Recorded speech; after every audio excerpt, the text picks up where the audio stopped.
Hello everyone, welcome to Knife Delights. I've got a special little project that I've been working on. I've been wanting to learn how to repin knives and take them apart, put them back together. It's a slow process, takes a lot of skill, and it's going to take me a lot of practice. But what I have here is a Colonial cattle knife. And the cattle knife is very similar to a Stockman. It's typically a three-bladed knife, but instead of having a serpentine uh, frame to it, it has equal ends, something like that. And this one has these nice threaded bolsters on it too. So I just thought that, so yeah, this is what is a cover. So if you ever wondered why it's not called a handle, it's because these are covers, and this is called a shell cover. And there's these little thing tabs here, and after you put it back on, you bend the tab back over.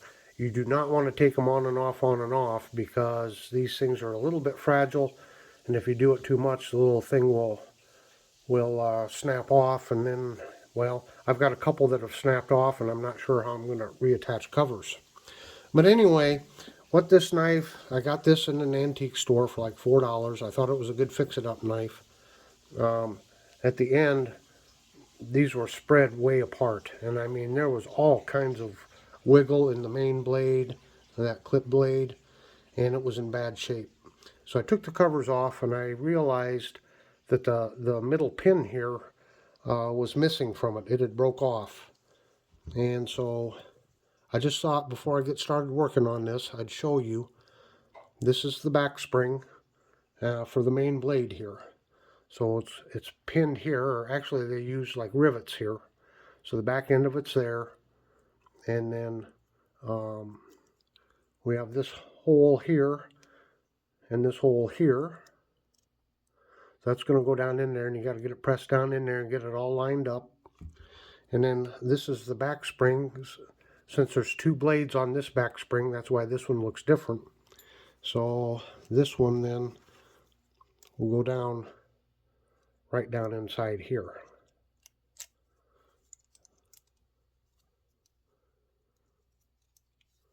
Something like that. And the trick is to get them all lined up and have the proper size pin. Now I did pin this once with using a nail. Limited success. The half stop worked here, and it had kind of good walk, but there was no torque. I couldn't snap it shut, and a couple of the blades were rubbing together.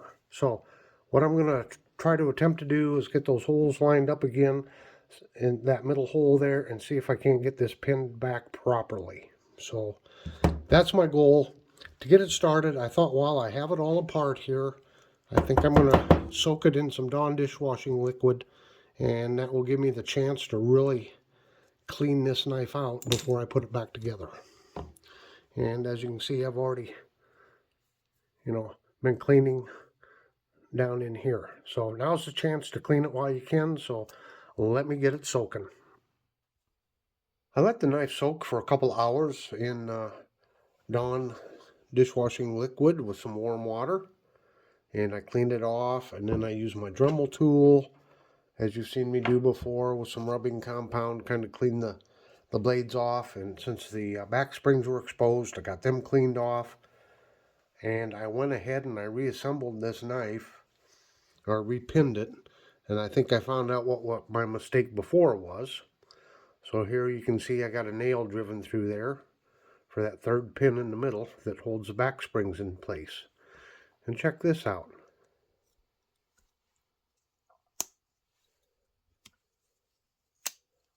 Good snap there. Good half stop. Good snap.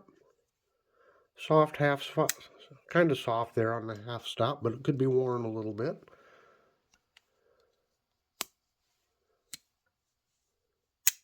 Check it out. It's working.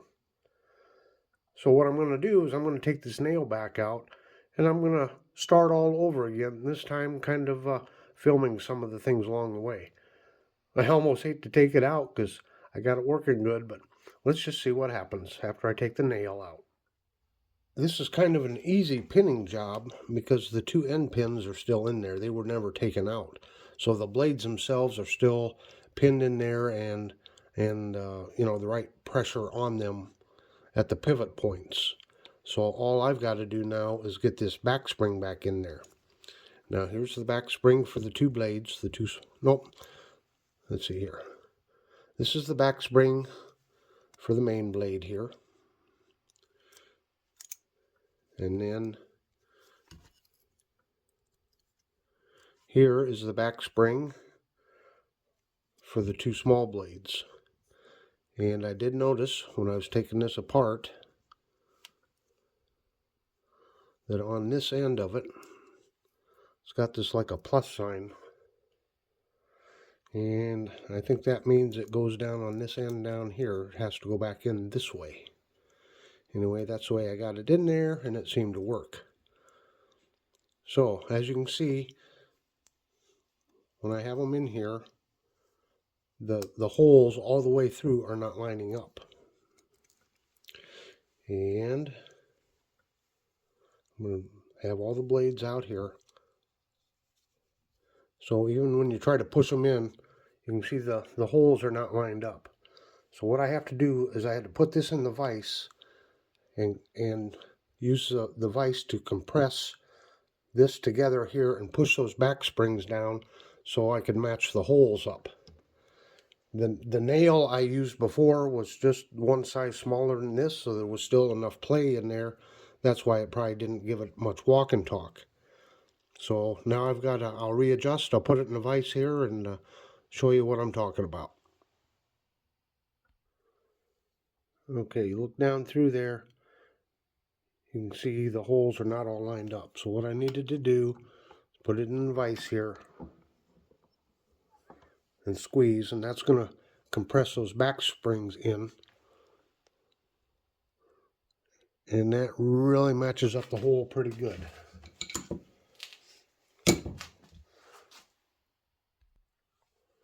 So let's just give it a try here again. As you can see, the nail doesn't stand up straight. It's just, you got to force it down in there just a little bit.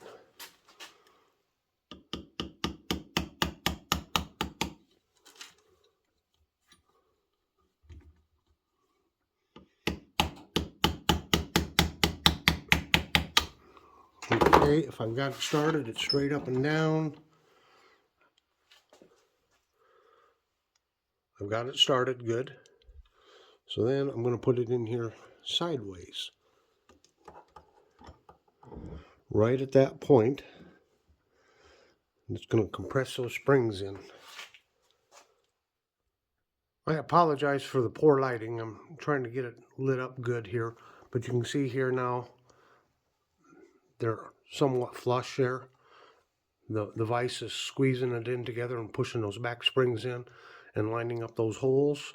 So I got the nail started, and we're going to try to get it driven home and driven all the way through.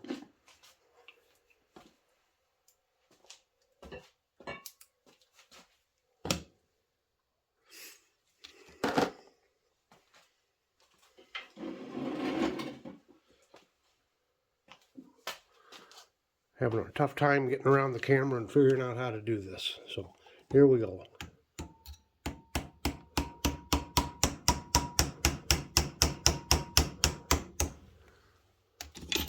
It started.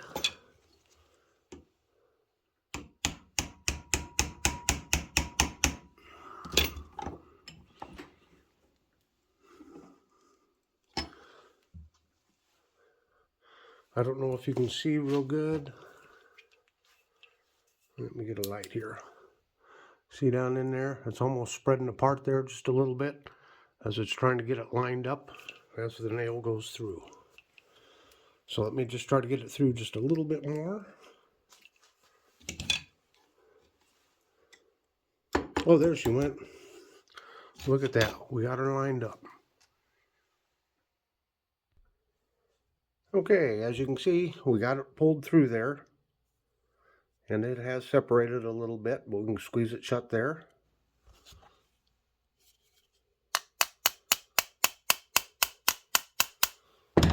Okay, she's squeezed shut. Feels pretty level along there. let's check our walk and talk.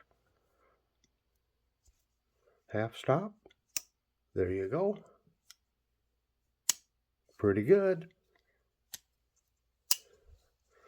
All right, that's what I got. Now we just have to cut this off and finish pounding it in there. All right, so I took a scientific measurement and it's about that much. That's my scientific measurement, about that much. Tried to sand it off even there. Now the good thing about this, pinning this, is you have the covers that go over it, so it doesn't matter how ugly it is under, with your pin job here. It's a lot different if you're pinning through the cover so that the pins show through the cover. That's a whole different ball game. But let's just get started here and let's just see what I can come up with. You want to try to just go around the outside of it. Lots of little light taps. You want to try to just get it to mushroom out there. So this is where the practice is going to come in, getting the technique down.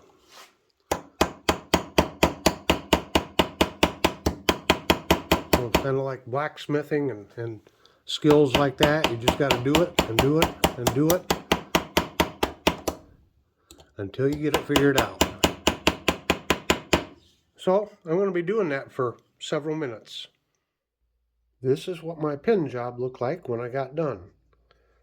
There's the side with just the nail head on it. And here's my attempt to mushroom it out and pin it.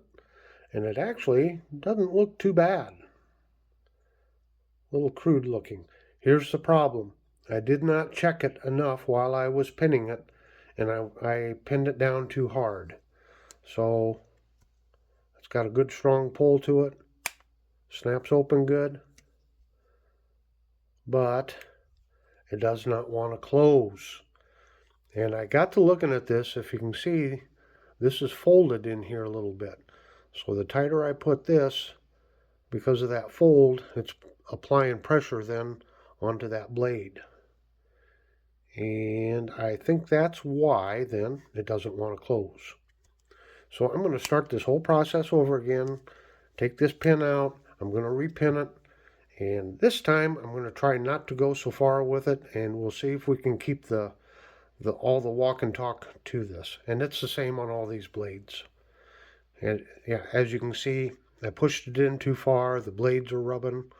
So, yep, just won't do, so let me start all over again. Just a quick update on how it's going here. So this is my third attempt still. And as you can see, I've got a really good mushroom on that.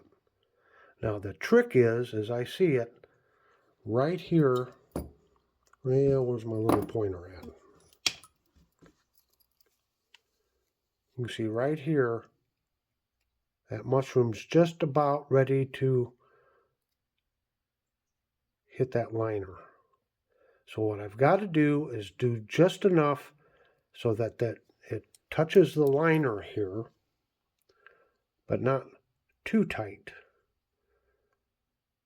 So the reason I got to go real careful here and at least get some part of this mushroom to connect to that liner there is, if I don't, then I'm going to have, I could potentially get gaps in my backspring later on. So that's where I'm at. I'm going to go very careful. This is where the blade sits. Not the best snap, and that's why I've got to go very careful now. I gave it just a little bit more tapping. And now that's the nail head there. And I had to try to get it pushed down some so there's room for the cover to go on. And if I look real close here, I believe that's just barely touching there.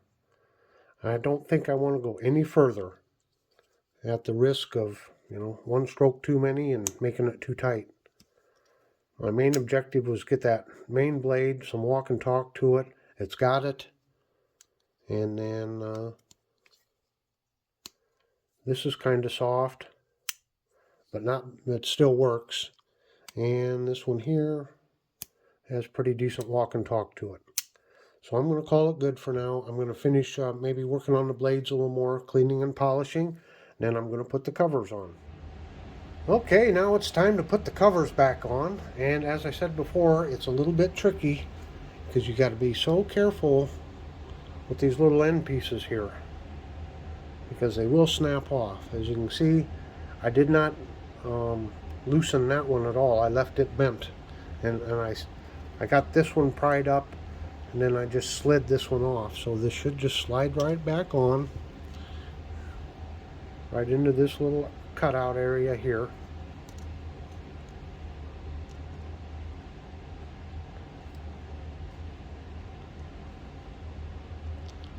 I'm going to push down in there even and slid forward.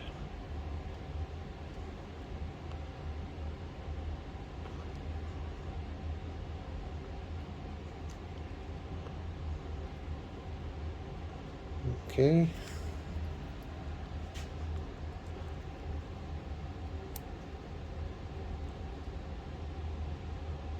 Pull that up just a little bit. Get some clearance.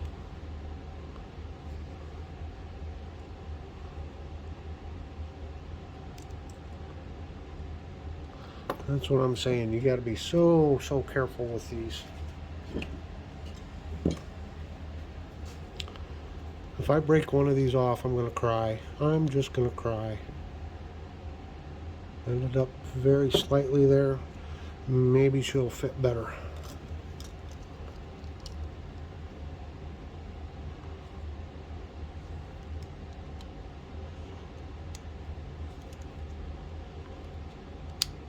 There it is. I think it's good all the way around. Now I got to try to bend this over and get it to catch. I'm holding my tongue out the side of my mouth. Okay, I'm going to push it down. Nope, it's not in there yet. And part of my problem is I'm hoping that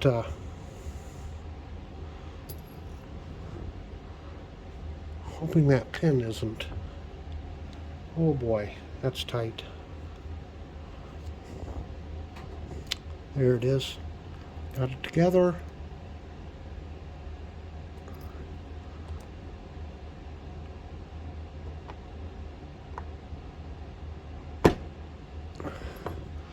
And it hooked. I can keep working on it and get it hooked down in there a little better, but gosh, I'm just kind of paranoid about breaking one of them off. Oh, I would just have to cry. See if we can get this one on now.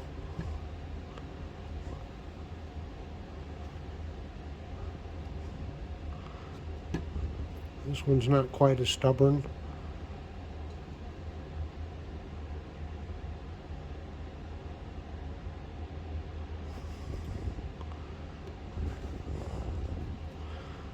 And then you got to be careful not slip off of it and poke yourself. Not that I've ever done that. There. It don't take much. I just got it hooked. I can get it hooked up a little better later off camera. It's kind of hard here on camera. Let's see if I can squeeze it and hook it just a little better here before we turn off the camera. There we go. I can play with that just a little bit. But folks, this was a totally unusable knife. I'm telling you. Oh no, see there? Something got squeezed together just a little bit.